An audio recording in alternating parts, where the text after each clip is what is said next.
O ser humano ele não sabe viver. Por isso, as pessoas estão vivendo do jeito que estão vivendo. Eu adoro quando você fala esse tema. Vai, aprofunda nesse assunto. Porque gosto muito desse teu papo. As pessoas não sabem viver. Elas não sabem o que querem de verdade. Elas vão para a guerra com arma que não serve. Sabia que, por exemplo, Constantinopla foi atacado antes da queda do último Constantino XI, foi atacada 13 vezes por impérios diferentes. Constantinopla hoje é qual? Istambul. Istambul. Tá. E foi o último, a última grande possessão do Império Romano. Ok. Então, Constantino XI estava governando, foi o último imperador de Roma. Constantinopla resistiu 13 ataques. As muralhas eram intransponíveis. Era muito difícil invadir Constantinopla. 13 impérios falharam. Mas o Império Otomano, na mão de Maomé II, invadiu Constantinopla. Conseguiu, tomou. Por um motivo. Maomé II teve a inteligência de falar o seguinte: o que adianta eu ir lutar contra muro com arco e flecha? O que adianta eu lutar contra muro com espadinha? Eu preciso da arma certa. Caraca, que animal. Ele foi atrás do maior engenheiro de canhões na época e mandou construir um canhão que não existia, chamado Basílica. Ele constrói esse canhão e com esse canhão, depois de semanas e semanas e semanas de bombardeio, ele consegue destruir os muros, além de outras técnicas que ele usou. Então não adianta você ir para a guerra certa com as armas erradas. Vamos para a Bíblia. Rei Davi. Davi era um pastorzinho de ovelhas. O pai dele fala assim: Davi, deixa as ovelhas aí e vá lá para a guerra. Estava tendo uma guerra entre Israel e os filisteus. Os irmãos de Davi faziam parte do exército de Israel. Davi era pastorzinho de ovelhas, estava longe de ser rei ainda. Era um plebeu. Vai lá na frente de batalha, leva queijo para os comandantes, né, para agradar os capitães, e pão para os seus irmãos. Aí ele vai lá de entregador de Uber Eats, de iFood, entregar o lanche. Quando chega lá, ele vê um gigante de 3 metros de altura, Golias, afrontando o exército de Israel. E Golias fala assim: manda um homem para me enfrentar. Um homem. Israel não tem um homem que me enfrente, vocês são tudo covardes. E ficava afrontando o exército de Israel. Davi chega pro pessoal e fala o seguinte: o que está acontecendo aí? Ele falou assim: o filisteu está afrontando a gente já há dias. Ele falou: o que vão dar para quem derrubar esse cara aí? Quando ele pergunta isso, ele já está mostrando o seguinte: eu tenho coragem, intenção e alguma estratégia para derrubar esse cara. Senão eu nem faria essa pergunta. O que vão dar? Ele tinha mais ou menos 16, 17 anos. Uhum. O que vão dar para quem derrubar esse cara? Aí falou assim: olha, conversa com o rei. Rei, o que vão dar? Aí o rei na época era Saul. Falou assim: olha, vou dar a mão da minha filha para casar. Ele falou: pô, deixa de ser plebeu, viro nobre de um dia para o outro.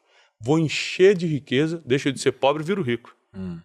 E vou isentar a casa do pai de impostos de Israel. Naquela época, os impostos de Israel eram quase 40%. Ele falou: pô, vou honrar meu pai e minha mãe tirando os impostos. Quer saber? Vamos fazer isso. Eu vou derrubar.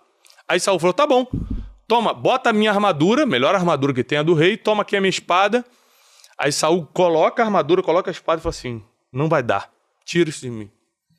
Com essa armadura, com essa arma, eu não venço essa guerra. Vou ficar lento. Eu vou ficar lento, espadinha com um cara de 3 metros não vai dar, deixa eu sem nada. Ele sem nada foi com uma funda, com um estilingue. Foi pra frente do gigante. Ele já estava acostumado a defender as ovelhas com aquele estilingue. Exato. A Bíblia diz que ele já tinha matado um urso e um leão. Ele já tinha experiência de guerra, não com o ser humano, mas com o bicho. Ele derruba Golias com uma pedra. Pum, na testa do cara. Ou seja, um gigante que era impossível vencer na espada, ele derrubou com estilingue. Ou seja, a arma que você leva determina a vitória da guerra. As pessoas vão para o casamento com a arma errada, vão para o trabalho para abrir seu negócio com a arma errada, montam relacionamentos com a arma errada e acham que vão vencer a guerra. Por isso que as pessoas perdem tudo na vida. Estão sempre com as armas erradas.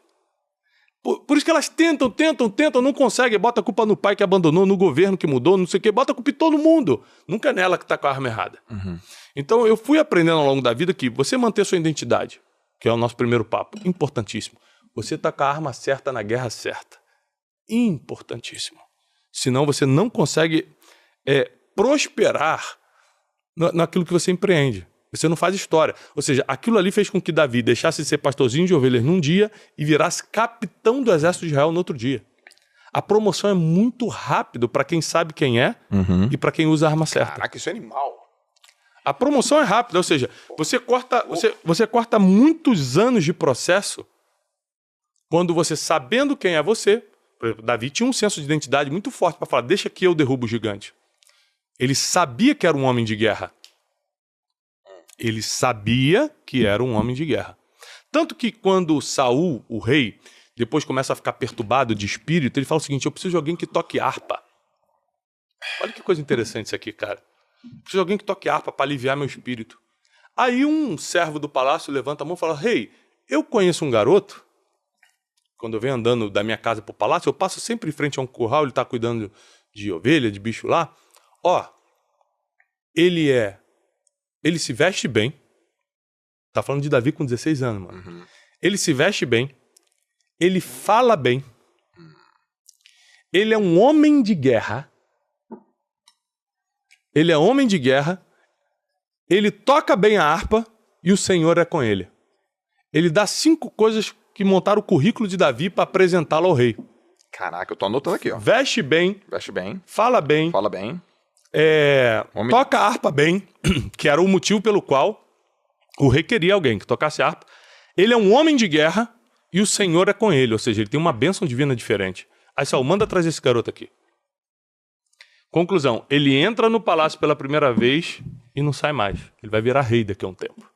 Vai ser perseguido, vai ter um processo difícil, mas vai virar rei. Ou seja, o seu currículo determina muito os palácios que você entra. E o currículo de Davi não envolvia nenhuma faculdade. Olha, ele é formado na Universidade Hebraica de Jerusalém. O currículo não é a sua formação acadêmica. É como as pessoas te veem. Opa, essa é boa. Como as pessoas te veem é o currículo que ela passa para os outros. Então, se você não tem senso de identidade, você não sabe quem você é e não luta com a arma certa, as pessoas vão comunicar erradamente quem você é, seu currículo sempre vai ser fraco. Então, a porta do palácio sempre vai ficar fechada. Ou seja, o nível da sua preparação determina o nível do palácio que você entra. Ai, cara, que... Só entra em palácio quem tem qualidade para estar diante de reis. Então a pessoa não desenvolveu nenhuma qualidade e não consegue entrar em palácio. Aí o que essa pessoa vira? O hater da internet. Já tá gastando dinheiro de novo, Joel? Já comprou relógio de novo, Joel? Vai viajar de novo? Tá na Disney? Vira o hater. Por quê? Ele não conseguiu o que você conseguiu. Porque você teve identidade e arma certa. Ele não. Então por que eu faço votos que todo mundo prospere? Para diminuir o ódio.